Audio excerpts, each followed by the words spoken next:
Assalamu алейкум, урматтуу биздин каналдын катталуучулары, алыс жакындан көрүп жаткан мекендештер, саламатсыздарбы? 24 март 2025 жыл алдыда банктарды көрүп алыңыздар. Кандай болуп жатат курс валют?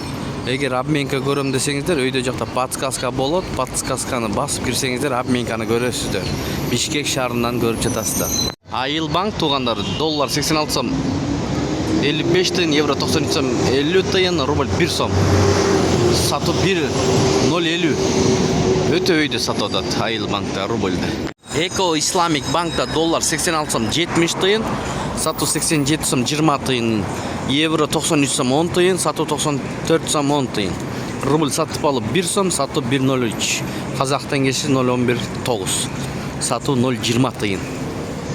Туугандар, Финанс Кредит банкта 1 акш доллары 86 сом 60 тыйын мынакей. Сату 87 сом 10 тыйын, 1 евро 93 сом бул жерде ровно, сату 94 сом. Рубль сатып алып 1 сом экен, сату 1.030. Казак теңгеси 0.11.9. Доллар 86 сом 70 тыйын, сату 87 сом 20 тыйын. Банкта доллар өйдөрөөк сатылып атат. Обменкага караганда рубль 1 сом алынышы, сатылышы 1.045. Аябай өйдө сатат рубльди мына. 1.045 туугандар. 86 сом 70 тыйын бул жерде Финкабанк. Евро 93 сом 50 тыйын, рубль 1 сом. Сатылышы 1.040. Ушу менен видеону аяктайбыз туугандар. Банктарды көрдүңүздөр, обменкаларды эртең менен тартканбыз. 1.013 болчу, азыр 1.014, анан 1.015 болуп калды.